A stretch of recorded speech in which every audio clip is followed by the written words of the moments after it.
28절에서 30절에 있는 말씀입니다.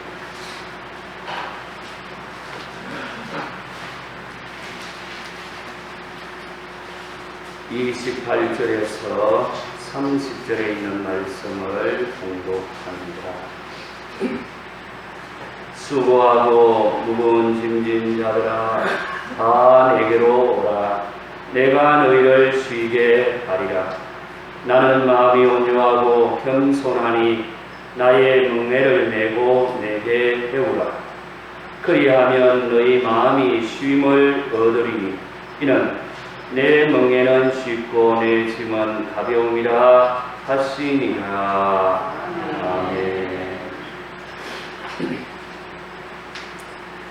굵고 짧게 집중적으로 방역해서 초기의 확산세를 통제하겠다며 2주간 사회적 거리두기 4단계로 격상한 지가 오늘로 2주가 되었는데 코로나는 비웃기라도 하듯 더 확산되고 있어 다시 2주간 연장이 되어졌습니다.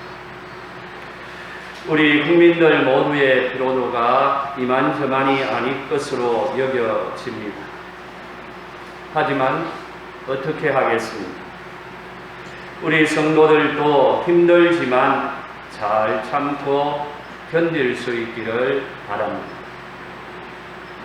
지난 주일에 올림픽에 대해서 말씀을 드렸습니다만 이제 지난 금요일에 개막을 했습니다.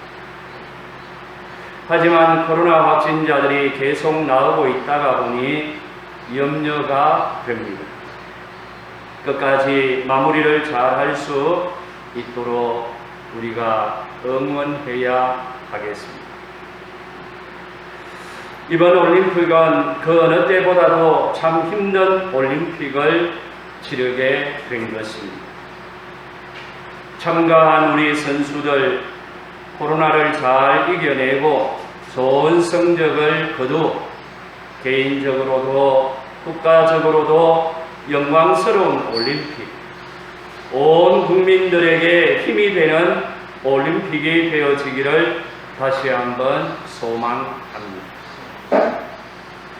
인생을 살다 보면 기쁘고 즐겁고 행복한 날들도 많지만 참 어렵고 힘든 날이 많다는 생각이 듭니다. 지난해에 이어 금년에도 코로나로 인하여 우리는 고달픈 인생, 힘든 인생을 살아가고 있습니다.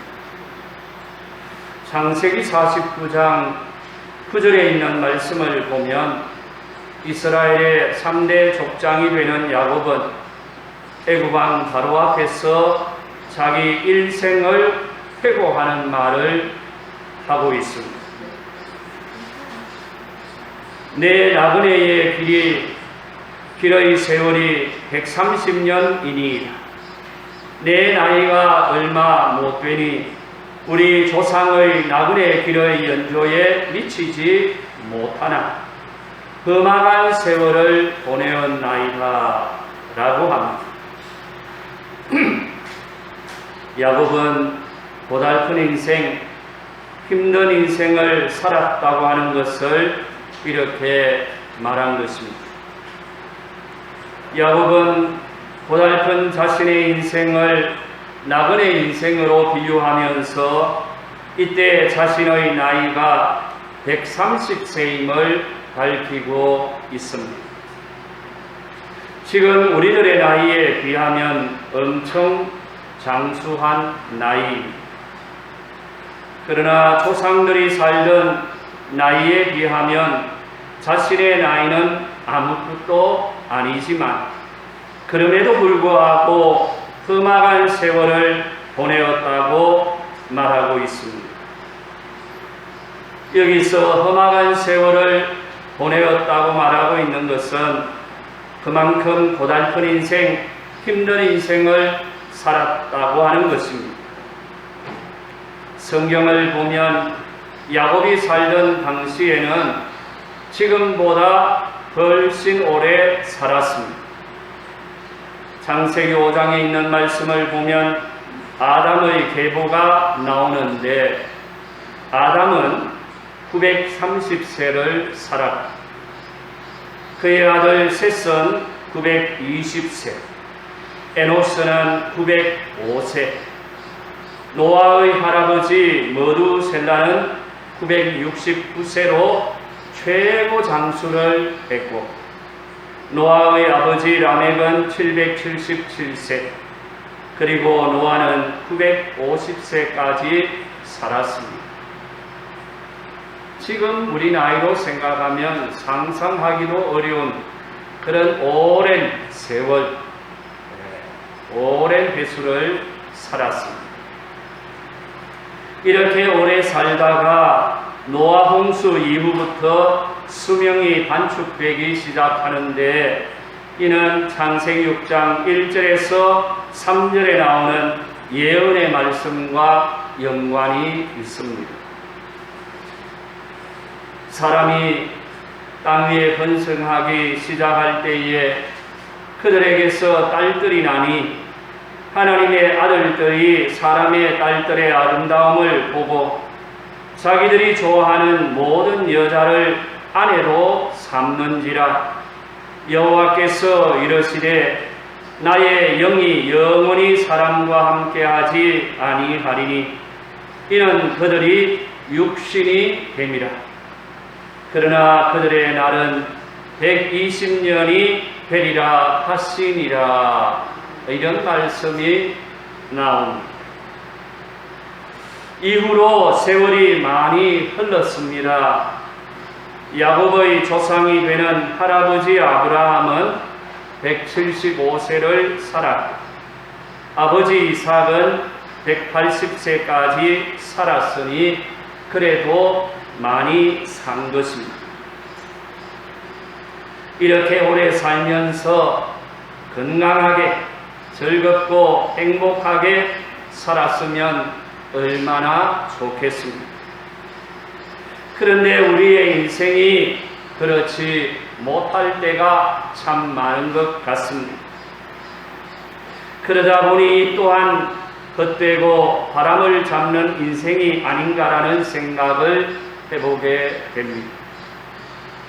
사실 알고 보면 야곱만 이렇게 고달픈 인생, 힘든 인생을 산 것이 아닙니다. 우리 인생도 야곱처럼 참 고달픈 삶, 힘든 인생의 연속입니다. 지금은 예전에 경험해보지 못하던 코로나로 인하여 더욱 고달픈 삶을 힘들게 하고 있습니다. 야곱이 말한 것처럼 모든 사람들은 이 세상에 한번 와서 그루민과 나그네와 같아서 잠깐 머물다가 생명의 주관자 되시는 하나님께서 오라 하시면 다 가야 하는 것입니다. 하지만 기쁘고 즐겁고 행복하게 살다가 저 세상인 하나님의 나라 천국에 갔으면 좋겠습니다. 그렇게 하려면 무엇보다도 믿음으로 살아야 할 줄로 믿습니다. 사도 베드로는 베드로전서 2장에서 주어진 삶 속에서 육체의 정욕을 제어하는 일이 무엇보다도 중요한 것임을 가르쳐주고 있는데 베드로는 육체의 정욕을 따라 살면 죄를 지을 수밖에 없고 결국 아무것도 남길 수 없는 허무한 인생이 된다는 사실을 가르쳐 줍니다.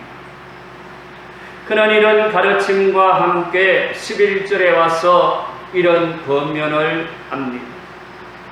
사랑하는 자들아, 그루민과 나그네 같은 너희를 권하노니 영혼을 거슬러 싸우는 육체의 정욕을 제어하라. 이렇게 말씀하고 있습니다. 우리가 그루민과 나그네 같은 세상 속에서 살아갈 때에 믿음으로 살면 영혼을 거슬러 싸우는 육체의 정욕을 제어하면 좀 더 가벼운 마음으로 살아갈 수 있을 것입니다. 또 우리가 기쁘고 즐겁고 행복하게 살기 위해서는 무엇보다도 법을 지키면서 살아야 하겠습니다. 사도 바울은 디모데전서 1장 8절에서 11절에 있는 말씀을 통해서 이런 말씀을 주고 있습니다. 율법은 사람이 그것을 적법하게만 쓰면 선한 것임을 우리는 아노라.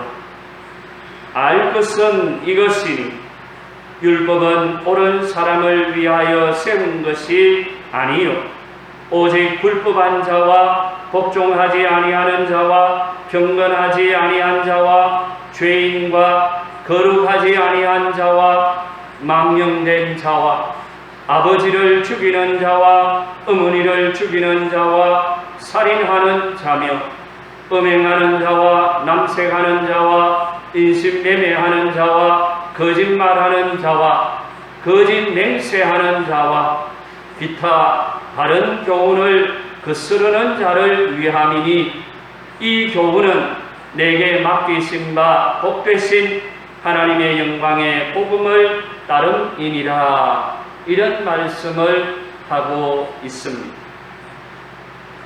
법은 제대로 지키고 사용을 잘 하면 정말 좋은 것입니다. 그런데 제대로 사용하지 않고 교묘하게 변질시키고 잘못 사용하면 정말 나쁜 것이지. 악법은 좋은 것이 아닙니다. 그러나 법을 준수하기 위해서는 악법도 법인 것입니다. 본래 법은 바울이 말한 것처럼 옳은 사람을 위해 세운 것이 아닙니다.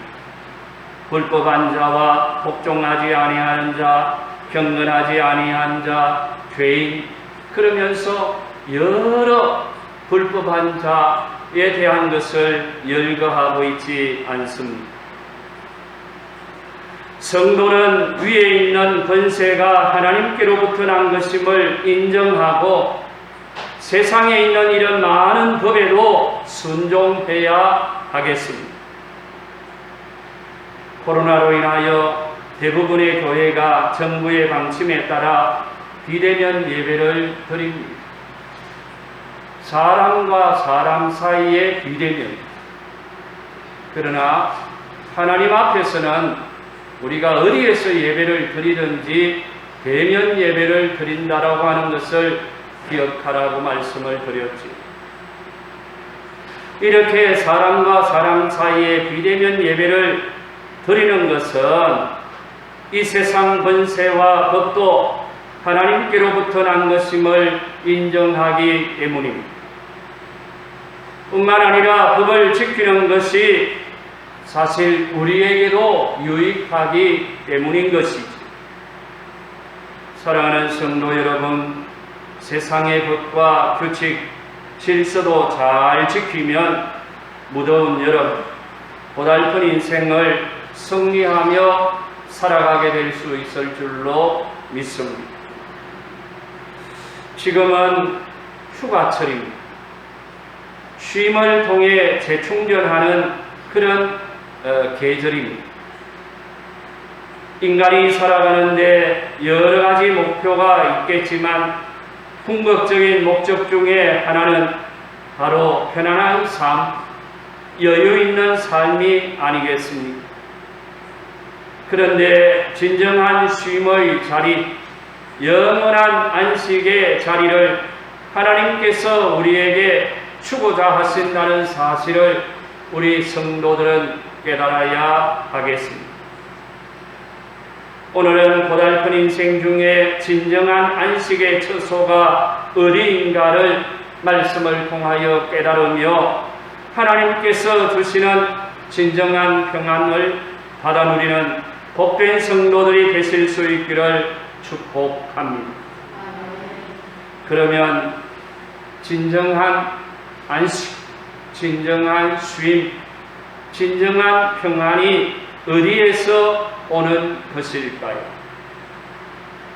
사람에게는 정신적으로나 육체적으로나 잠깐이라도 쉼이 있어야 합니다. 쉬지 않고 능력 이상의 정신을 쓴다든지 육체적인 활동을 하게 되면 과부하에 걸리게 됩니다. 과부하에 걸리면 병에 걸리게 되는 것입니다. 우리가 이렇게 힘들게 일하는 궁극적인 이유가 무엇입니까?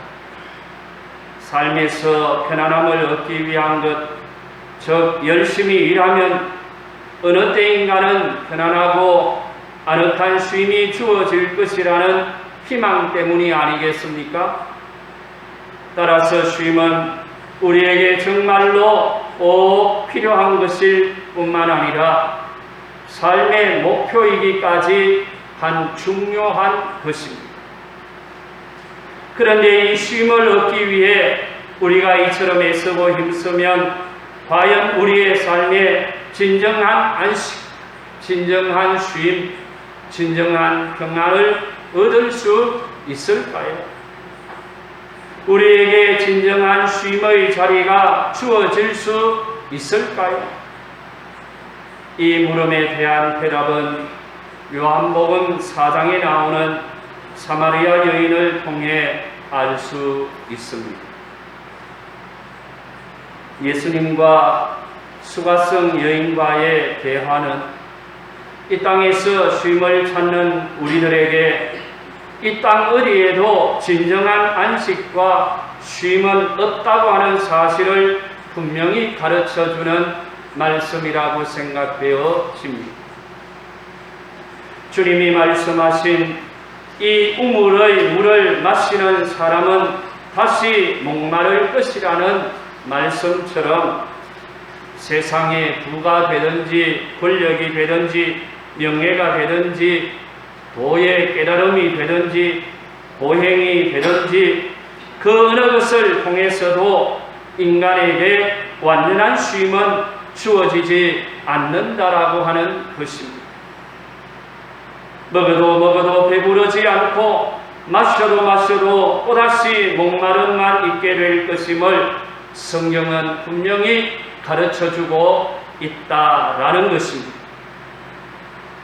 그렇다고 하면 우리에게 진정한 안식, 참된 쉼은 어디에서 올까요? 오늘 본문 마태복음 11장 28절 이하는 우리가 너무나도 잘 아는 말씀인데 새기고 또 새기면 묵상하고 또 묵상하면 우리에게 큰 은혜가 되고 위로가 되고 축복이 되는 말씀이라고 생각되어집니다. 수고하고 무거운 짐진 자들아 다 내게로 오라 내가 너희를 쉬게 하리라. 할렐루야. 참된 쉼의 자리는 바로 예수 그리스도에 있습니다. 오직 예수 그리스도 우리 주님에게만이 영원히 목마르지 아니하는 참된 쉼이 있음을 성경은 분명히 가르쳐주고 있는 것입니다. 주님이 주시는 안식은 세상의 그 무엇도 빼앗아갈 수 없는 것이며 세상이 변질되고 시간이 지나거나 사라져 버리는 것처럼 그렇게 사라지는 것이 아닙니다. 언제나 주님을 믿는 자들에게 그 속에 영생하도록 솟아나는 생수와 같은 것입니다. 그러므로 삶이 피곤할 때는 지체하지 말고 주님께로 나오실 수 있기를 바랍니다. 주님의 품 안에서 참된 안식, 참된 평안의 생수를 받아 마실 수 있기를 바랍니다. 그러면 두 번째로는 주님이 주시는 참된 안식, 참된 쉼, 참된 평안을 어떻게 받아 누릴 수 있습니까? 오늘 본문 29절에 보니 나의 멍에를 메고 내게 배우라. 그러면 너희 마음이 쉼을 얻으리라 있습니다. 이것이 바로 참된 안식을 얻기 위한 비결입니다. 이 말씀 속에서 몇 가지 의미하는 바가 있는데요. 첫째는 예수 그리스도를 전적으로 신뢰하는 것입니다. 전적으로 신뢰하는 가운데 주님을 통해 배워야 하는 것입니다. 그러면 마음의 쉼을 얻을 수 있습니다. 주님은 참된 쉼을 얻으려면 나의 멍에를 메고 내게 배우라고 한 것입니다. 여기서 멍에는 더 이상 말씀드리지 않아도 잘 알고 계시지요? 멍에는 짐승에게 일을 시킬 때에 쓰는 도구입니다. 그런데 주님이 말씀하신 대로 주님이 주시는 멍에를 메기 위해서는 먼저 해야 할 일이 있을 줄로 압니다. 그것은 바로 지금 우리가 지고 있는 세상의 멍에를 내려놓는 일입니다. 세상의 멍에와 주님이 주시는 멍에, 이 두 가지 멍에를 맨다는 것은 불가능한 일이기 때문입니다. 세상 멍에의 일은, 주님의 멍에의 일은 어느 것 하나는 내려놓아야 하는데, 주님은 우리에게 우리의 멍에를 내려놓고 주님이 주시는 멍에를 지라고 가르쳐 줍니다. 우리가 주님의 말씀대로 내 멍에를 내려놓고 주님이 주시는 멍에를 메고자 할 때에 반드시 필요한 요소가 하나 있는데, 그것이 바로 주님에 대한 전적인 신뢰라고 하는 것입니다. 이런 신뢰가 없으면 내가 가지고 있는 이 멍에를 내려놓을 수가 없고 주님이 주시는 멍에를 내가 낼 수 없다고 하는 것입니다. 예를 들어 우리가 직장을 옮기려 할 때에도 옮기고자 하는 그 직장이 지금의 직장보다 더 좋다는 마음의 확신이 있어야 하는 것처럼, 세상의 것을 포기할 때에도 주님이 주시는 것이 세상 것보다 더 좋다는 확실한 믿음이 없으면 포기하기가 어려운 법입니다. 마태복음 19장에 나오는 부자 청년의 비유를 우리가 잘 알고 있지요. 이 부자 청년은 예수님께로부터 영생의 비결, 그 진정한 평안의 비결을 듣고도 그것을 얻지 못한 것은 바로 이러한 믿음이 그에게 없었기 때문입니다. 참된 안식은 주님을 전적으로 의지하고 주님이 주시는 멍에를 낼 때 얻어지는 것입니다. 이러한 것을 깨달아 하나님께서 주시는 진정한 평안을 소유하는 복된 성도들이 되실 수 있기를 원합니다. 뿐만 아니라 두 번째로는 기득권을 포기하라는 것입니다.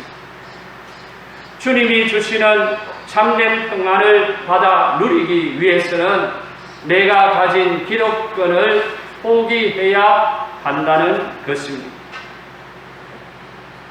내가 가지고 있는 멍에 적침을 내려놓고 주님께서 주시는 멍에를 매라는 말은 바로 내가 가진 기득권을 포기하라는 그런 말씀입니다. 그러면 왜 내가 가진 기득권을 포기해야 합니까? 그것은 내가 가진 것으로는 절대 진정한 쉼, 진정한 안식, 진정한 평안을 얻을 수 없기 때문입니다. 그런데도 불구하고 우리는 그것을 꽉 쥐고 있고 놓지 않으려고 하고 내려놓지 못할 때가 참 많습니다. 앞에서 소개한 마태복음 19장 26절 이하 22절에 나오는 이 부자 청년, 그가 실패한 이유가 또 하나 있습니다. 그것은 부자였기 때문에 자신이 가진 기득권을 포기하지 못한 것입니다. 주님께서 진정한 평안의 비결을 가르쳐 주셨음에도 불구하고 자신이 가진 그 많은 기득권을 포기할 수 없었습니다. 그렇기 때문에 인생의 실패자가 될 수밖에 없었던 것입니다. 그런데 우리는 이 말씀을 들으면서 어떻게 그렇게 쉽게 포기할 수 있는가라는 의문을 갖게 됩니다. 특히 포기할 것이 많은 사람은 더욱더 그러할 것입니다. 그러나 포기해야 할 기득권은 비단 경제적인 면만을 말하는 것이 아닙니다. 경제적인 이런 기득권 외에도 사실 우리가 하나하나 찾아보면 포기해야 할 기득권이 너무 많다고 하는 사실을 깨달아야 할 것입니다. 예를 든다고 하면요, 다른 사람은 다 용서해도 누구만은 절대 용서할 수 없어 하는 이런 마음이나, 또 너무 부끄러워서 이것만은 차마 하나님 앞에 용서를 구할 수가 없어 라고 하는 생각도 포기해야 할 기득권이요, 포기해야 할 짐이라고 생각하는 것입니다. 내가 가진 것을 내려놓고 그리스도의 멍에를 내면 내가 가진 것으로는 절대 얻을 수 없는 완전하고도 영원한 평안이 내 것이 될 것입니다. 이런 믿음을 가진 자만이 자신의 기득권을 온전히 그리스도 앞에 내려놓을 수 있는 것입니다. 사랑하는 성도 여러분, 오늘 우리는 진정한 쉼이 있는 자리로 초대를 받은 사람들입니다. 그런 우리가 무엇 때문에 망설이고 있습니까? 내가 가진 모든 것 있는 그대로 자랑도 교만도 자격지심도 가장 부끄러운 것이라 할지라도 내가 메고 있는 것을 그대로 주님 앞에 내려놓고 주님께서 주시는 그리스도의 멍에를 매게 될 때에 우리는 지금껏 세상에서 누리지 못한 참된 평안을 누리게 될 것입니다. 주님 앞에 우리가 가진 모든 기득권을 내려놓는 결단은 우리 모두에게 필요합니다. 우리 모두에게 이러한 결단이 필요함을 깨달을 수 있기를 원합니다. 그리고 마지막 크게 세 번째로는, 그러면 그리스도의 멍에가 뭐냐라고 하는 것입니다. 그리스도의 멍에가 무엇을 의미하는가라고 하는 것입니다. 참된 평안을 얻으려면 나의 멍에를 매라고 하셨고, 주님이 주시는 멍에는 무거운 것이 아니고 사실 가벼운 것이라고 말씀해 주지 않았습니다.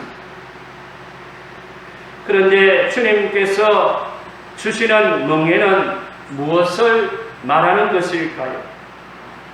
그것은 바로 주님께서 우리를 불쌍히 여기듯이 우리의 형제와 이웃을 불쌍히 여기고 사랑하는 것을 말하는 것입니다. 요한복음 13장 34절에 있는 말씀에 보면 새 계명을 너희에게 주노니 서로 사랑하라. 내가 너희를 사랑한 것 같이 너희도 서로 사랑하라고 했습니다. 우리는 주님 앞에서 다 같은 존재들입니다. 인생의 무거운 짐을 지고 있다가 참된 쉼을 얻기 위해 초대된 똑같은 죄인들입니다. 누가 잘났고 누가 못난 것 없습니다. 다 똑같은 죄인이라고 하는 것입니다. 그런데 그런 우리가 누구를 비판하며 판단할 수 있겠습니까? 동변상련이면 서로 사랑하는 것이 마땅할 줄로 생각합니다. 그리고 그리스도의 멍에를 맨 자라면 온유해야 합니다. 주님이 온유하신 것처럼 우리도 온유한 삶을 살아야 하겠습니다. 온유한 자는 말로서 다른 이의 마음을 아프게 하지 않습니다. 또한 그리스도의 멍에를 맨 자는 겸손해야 합니다. 겸손한 자는 자신을 드러내지 않고 누가 나를 알아주지 않는다 해서 노여워하지 않습니다. 사랑하는 성도 여러분, 우리는 그리스도의 멍에를 감당함으로써 주님이 주시는 참된 평안을 얻기 위해 나온 사람들이라고 생각되어집니다. 있는 것 그대로 주님 앞에 내려놓을 수 있기를 바랍니다. 그리고 묵은 멍에는 주님이 져주시고 그리스도의 평안과 진정한 쉼이 우리에게 있음을 깨달을 수 있기를 원합니다. 주님께서 이러한 것을 우리에게 분명히 채워주실 것입니다. 세상적인 판단과 염려, 득이 되지 못하는 담론들은 다 틀어버리고 오직 같은 주님을 모신 그리스도인으로서 겸손과 온유로 사랑을 나누는 일에 앞장설 수 있기를 바랍니다. 그렇게 할 때에 교회가 이 어렵고 힘든 시대에 참된 안식을 주는 진정한 쉼의 자리, 바로 하나님이 원하시는 교회, 원하시는 성도가 될 줄로 믿습니다. 세상의 모든 멍에, 세상의 모든 짐은 주님 앞에 다 내려놓고 주님이 주시는 겸손과 온유, 사랑의 멍에를 메어 진정한 하늘의 평화를 누리는 복된 성도들이 되시기를 오늘도 주님의 이름으로 축복합니다. 기도하겠습니다. 사랑과 은혜가 풍성하신 거룩하신 하나님 아버지,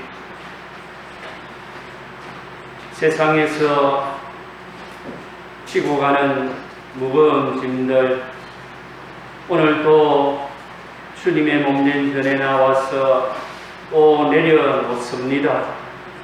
하나님, 우리의 무거운 짐 다 져주시옵소서. 뿐만 아니라 또 쉼을 얻기 위해서는 주님께서 우리에게 지라고 하신 것이 무엇인가를 깨달아 그 짐을 져야 할 줄로 믿습니다. 온유하고 겸손한 마음으로 주님의 사랑을 배우며 주님의 사랑을 실천하며 살아갈 수 있는 우리 모두가 되어지게 해 주시옵소서. 코로나 중에도 주님의 몸된 전에 나와서 하나님을 대면하고 돌아가는 사랑하는 성도들 뿐만 아니라 가정에서도 경건하게 진실되게 정직하게 하나님 앞에 찬송하고 기도하며 예배로 나아가는 성도들이 하나님을 대면하는 시간들이 있어지게 해 주시옵소서. 은혜 주시기를 간절히 원하올 때에 예수님의 이름으로 축복하며 기도드립니다. 아멘.